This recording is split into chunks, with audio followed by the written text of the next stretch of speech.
Well, he's a $3.70 favourite at the moment on playeronline.com.au, and that is Brother Mac. You saw why, because of his run in the Melvista Stakes. Let's go back and have another look at this brilliant performance. Carberry's gone back to the middle of the field with Brother Mac. He's starting to work into the clear. They still haven't got to the leaders. 4 floors, Zentrate. Now Brother Mac. He's starting to hit top gear. Zentrate on the outside, hit the front, but Brother Mac levels up with him, grabs the lead, puts his head in front, Brother Mac, and Brother Mac's too good. This horse has had Derby written all over him throughout his early career runs, Marty. He's a beautifully big, strong individual by Zabeel. He's got the pedigree to win a Derby. He's got the build to win a Derby. He's got the attitude to win the Derby. He's relaxed. He's had a beautiful preparation for Wally Mitchell that's just been set towards his grand final in the Derby. And he's the horse in the race that's had no setbacks. He's drawn the right barrier. Patrick Carberry would not swap him for another mountain in the race. And it'd be a great tonic for Patrick, who, of course, just had his partner, had a bit of a setback Monday at the trials. That'd be wonderful for Paddy, who's actually turned into a bit of a big race ace, hasn't he, here in WA? Last couple of years, Karrakatta Plate. He's also won the Railway Stakes on Gilded Venom. Gold Rocks. Yeah, the Karrakatta Plate Gold Rocks, and also the Magic Millions this year. Yeah. So when the big races are around and when the big money's around, Paddy seems to know how to win it. But you can just see there's a spring in Wally Mitchell's step. Yep. He's had good horses before. He knows what a good horse is. And just watching him, he's just got that spring in his step. I think he knows. He knows how to win a Derby, chance, Josh. He won it 1990 with Chipolata, and Wes caught up with him at Ascot on Wednesday. How's he done since the Melvista? Yeah, couldn't have done any better. I'm real happy with him. I think so. I think he's got a hell of a lot of scope for later on. He's a big boy, and he's just starting to mature. He's really settled down his last couple of runs, and you can see he's getting more dour as the races get longer, and it really suits him. A lovely, big, strong 3-year-old. The 2,400 metres is just right up his alley. Yeah, the further they go, the better. He's a typical Zabeel. He's taken a little bit of time to grow into himself, and I think he should get better as he goes, and he's got a hell of a lot of stamina, and we're just hoping for the best. Well, as you said, you can just judge by that interview there that Wally's feeling pretty good about himself. So that's about the Derby. You want to mention must have a good Zentrate? hat collection. Yeah, he has got it, and sunglasses. Yeah, terrific. Yeah. One for every race meeting. Like Imelda Marcos' shoes. Well, it'll be great to talk. It'll be great for Santosa as well, with these Mac horses to take off a Group 1 here at Ascot. Zentrate. Tell us about it. Interesting runner. They didn't nominate this horse originally for the Derby, and they paid a late entry despite being on a Derby preparation.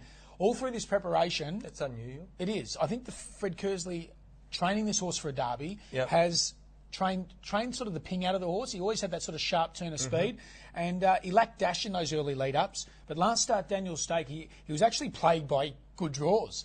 4 times in a row drew barrier 1, and it probably didn't suit him. It was forced Daniel to be prominent on him.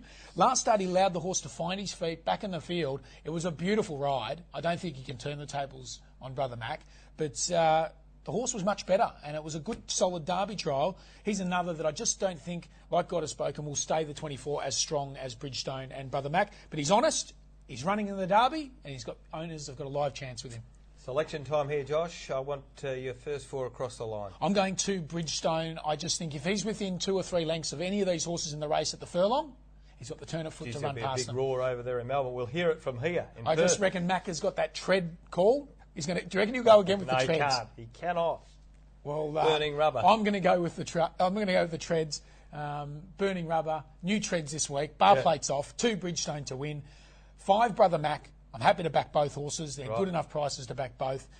Third pick, I'm going to go with Impressive Journey. She's got the weight advantage. She's going to be out and rolling, and I just think she might go a bit quicker on Saturday. Got an inkling that Sean might let her roll. And one God has spoken. Class takes you a long way, Marty, as you know, and he'll be rattling late. I'm going 2, 5, 13 and 1. They are the first 4 favourites. And I think the best roughie in the race might be 8, Campo Bello, who finished off the Melvista well. He's a maiden. He's in the right camp, and he might be adding some value into quartet punters. Well, same numbers, different order. I'm going with the filly. 13, Impressive Journey. 1, God has spoken. 5, Brother Mac, and 2, Bridgestone. 13, 1, 5 and 2. You're going with the filly. They're very strong. Always like the fillies in the Derby. They've got a good record, haven't they? Just Patna Racing could be suited out there in front, hard up against the rail. We've got to hurry here, Joshy. Last of the day, the Pepsi handicap. We'll be having something with our Pepsi at 5 o'clock, 1,800 metres. Look, this is a 62 to 74, tricky little race, and let's not waste any time. I'm going 5 Manila Ice Cream. I thought it screamed home last start. It was a big run. In for a big prep. She's another mare from the Adam Durant stable that seems to have matured a little bit. Her 2 runs back have been very good. Held up at a vital stage last time behind Chin Chin. There's a nice kilo weight turnaround. Yep. Without a doubt, Daniel Stakes right on Chin Chin, won that race. I watched that one at the MCG in Melbourne. I said, who's this out in front? It's going to win. And that was before the bet. It was probably I know it was just a restricted race. It's probably one of the rides of 2010 here at Ascot. He rode to suit the track, but I think Manila Ice Cream can turn the tables. The race is going to be run to suit Legend Express, Radio Pleasure, really to roll along in front. It'll set it up for a mare like this. 5 Manila Ice Cream, keen to back her on an each-way basis. All right. We're both agreeing there in the last 5 Manila Ice Cream. Bet suggestions now, Josh. I'm taking a Quinella in the Derby. You're a Quinella man. I am. Yeah. Bridgestone. That kicked it off with you. You got a Quinella, nailed that, give you $100 odd, and you've protected and increased on that lead ever since. Yeah, we had $10 on Bridgestone at a good price. And he's got out to good odds now, Bridgestone, at around the 460 mark. We probably thought he'd be a 9-4 chance after his good win in the Roberts. Probably even shorter. Shorter, yeah, after his win before in the Roberts. Mel Vista. Yeah. So I'm going to take the Quinella, he and Brother Mac. Yep. It's a wide open market, and I think you'd probably look at $10 or $12 the Quinella, wouldn't you? Yeah, maybe. Yeah. Maybe 10. Yeah, big race. So I'm happy to have $10 on the Quinella, Bridgestone, and Brother Mac. I'm going to the last race of the day and a 5 each way. Every time I lose on a multi or a combination bet, I go back to just a safe each wayer.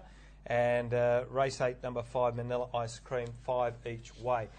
And that's the end of me for this season. I'm just about with the betting suggestions. So whatever you end up with, Josh, we'll send a cheque over there. Cheers, I look forward to it. You can give it to your favourite charity. And the viewers, I'll pass on my forwarding address. Before we go, we like to make the announcement, Josh, that after, over a couple of years here at Perth Racing, you'll be leaving us and you're heading back to your home city, your beautiful city over there at Melbourne. And next month you'll be taking up a position with the Melbourne Racing Club. So, first off, congratulations. It's a terrific appointment. It's a great stepping stone in your career.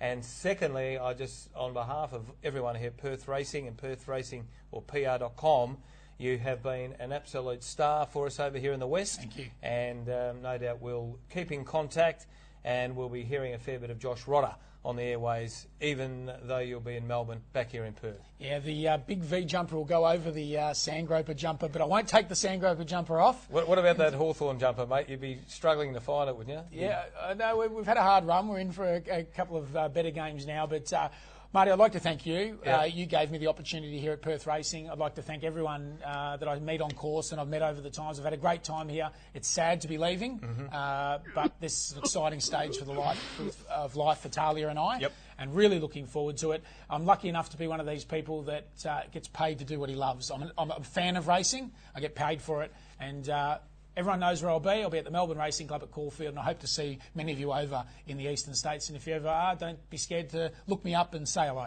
And before we go too, may we also wish you the best, you and Talia, for your wedding on May 2 over there in Melbourne as well. That's, of course, the primary focus for you as you fly out of Perth tonight. Enjoy your lead up to the wedding, mate. Enjoy your life after your wedding.